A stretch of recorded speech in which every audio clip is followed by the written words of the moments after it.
बिस्मिल्लाहिर्रहमानिर्रहीम। अस्सलाम वालेकुम।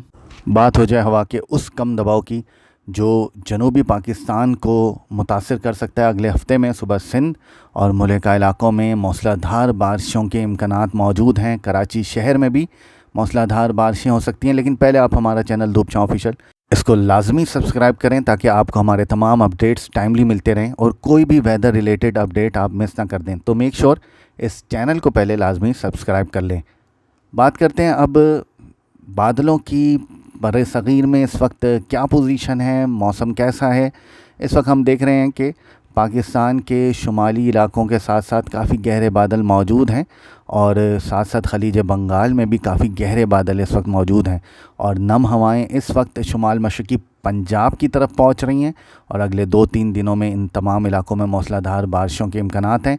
खलीज बंगाल में इस वक्त जो गहरे बादल मौजूद हैं वो दरअसल एक हवा के कम दबाव के बाइस हैं, जिसके बायस मानसून हवाएं भी शुमाल मशरक़ी पंजाब और कश्मीर के इलाकों में पहुंचने का इम्कान है अगले 2-3 दिनों में।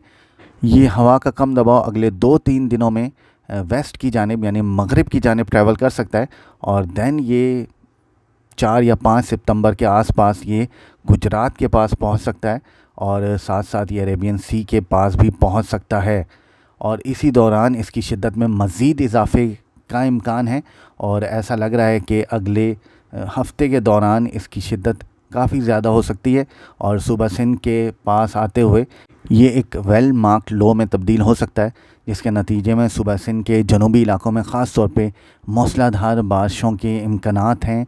साथ साथ सुबह सिंध के वस्ती इलाकों में भी मौसलाधार बारिशें हो सकती हैं। अगर जनूबी इलाकों में थर की बात की जाए, बदीन की, ठट्टा के ज़ेरी इलाकों में और कराची शहर में, तो इन तमाम इलाकों में ही इंतहाई मौसलाधार बारिशों के इम्कानात मौजूद होंगे इस दौरान।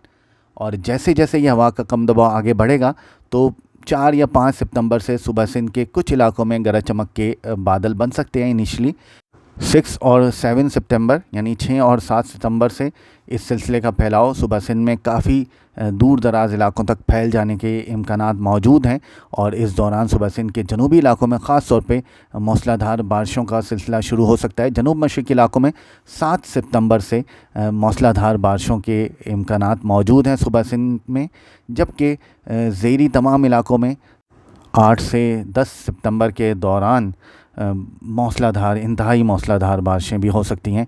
इस दौरान अर्बन फ्लडिंग के भी इम्कानात होंगे। कराची और हैदराबाद में भी मौसलाधार बारिशों के इम्कानात हैं। ख़ास तौर पे अगर कराची शहर की बात की जाए तो ये सिलसिला 8 से 10 सितंबर के दौरान कराची शहर को मुतासिर कर सकता है और इसके दौरान कराची शहर में इंतहाई मौसलाधार बारिशें पॉसिबल हैं और अर्बन फ्लडिंग के भी इम्कानात होंगे। 7 सितंबर को भी कराची शहर के मज़ाफ़ात में कुछ इलाकों में बारिश के इम्कानात हैं।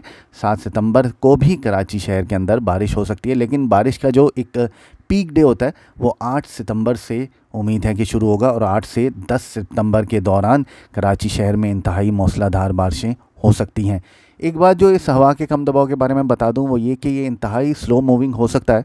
जैसे जैसे ये सुबह सिंध के करीब आएगा इसकी रफ़्तार में काफ़ी कमी आने के इम्कानात हैं, यानी बारिशों के ये सिलसिला काफ़ी तवील हो सकता है और ये 4-5 दिन पर भी मुश्तमिल हो सकता है। और कराची शहर में 10 सितंबर को भी बारिश के इम्कानात हैं और दैन ये सुबह सिंध की तरफ से मूव करता हुआ ये हवा का कम दबाव बहरे अरब में जा सकता है और जैसे ये बहरे अरब में जाएगा तो कराची शहर में फिर भी कुछ ना कुछ बारिश के इम्कानात मौजूद होंगे।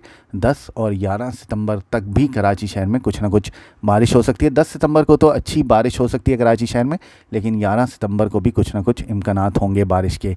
ये वेदर मॉडल्स के चार्ट्स हैं। अभी देख रहे हैं कि आप इंतहाई जो इंटेंस रेन्स हैं वो दरियाए रावी, दरियाए चनाब और दरियाए सतलज के कैचमेंट एरियाज़ पे हैं और आहिस्ता आहिस्ता ये बारिशों का सिलसिला सुबह सिंध की जानिब मूव कर सकता है, जैसा कि इस वेदर चार्ट में आपको नज़र आ रहा है। और सुबह सिंध के जनूबी इलाकों में इंतहाई मौसलाधार बारिशें हो सकती हैं। याद रहे कि थर और बदीन के कुछ इलाकों में अभी तक बारिशें मामूल से काफ़ी कम हैं और इस हवा के कम दबाव के बायस इन इलाकों में बारिशों की सूरत-ए-हाल काफ़ी बेहतर हो जाने का इम्कान है और उम्मीद है कि बारिशें नॉर्मल या अबव नॉर्मल भी जा सकती हैं। जबकि हैदराबाद समेत कराची और दीगर कुछ इलाकों में अब बारिशें मामूल से ज़्यादा ऑलरेडी हो चुकी हैं और इन इलाकों में मज़ीद बारिशों के इम्कानात मौजूद होंगे इस दौरान। اب ذرا ہم لالینا کی بات کر لیں. پیسیفک اوشن کے ٹیمپریچرز مسلسل نیچے کی جانب جا رہے ہیں اور یہ بلوئش اور گرینش کلرز آپ کو نظر آ رہے ہیں. یعنی یہ لالینا اب کافی مضبوط ہوتا جا رہا ہے. یعنی ویک لالینا تک تو ہم آلریڈی پہنچ چکے ہیں, -0.8 سے نیچے جا چکے ہیں پیسیفک اوشن کی ٹیمپریچرز کی ویلیوز, اور اب یہ مزید نیچے جا سکتی ہیں. امید ہے کہ اکتوبر تک بھی یہ لالینا کا جو ٹرینڈ ہے وہ چلتا رہے گا, تو اس دوران مزید مونسون سلسلے بھی آ سکتے ہیں. اور صوبہ سندھ کے حوالے سے میں بتا دوں کہ اس سلسلے کے بعد ایک اور سلسلہ بھی ایکسپیکٹڈ ہے جو کہ ستمبر کے تیسرے ویک میں آ سکتا ہے.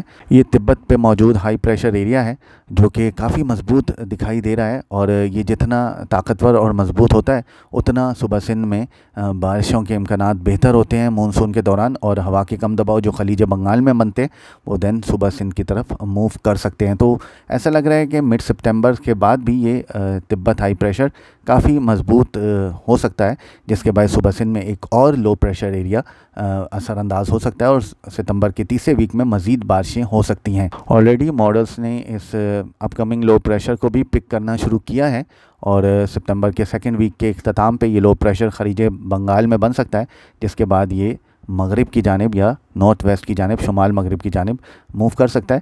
فی الحال اس کے صوبہ سندھ میں پہنچنے کے کیا امکانات بنتے ہیں ابھی اس پر کچھ کہنا قبل از وقت ہے, لیکن ایسا لگتا ہے کہ صوبہ سندھ میں ستمبر کے تیسرے ہفتے میں مزید بارشیں ہو سکتی ہیں مونسون کی. اب تک کے لیے دھوپ چھاؤں سے اتنا ہی. مزید ویدر اپڈیٹس کے لیے آپ دھوپ چھاؤں کے ساتھ رہیں.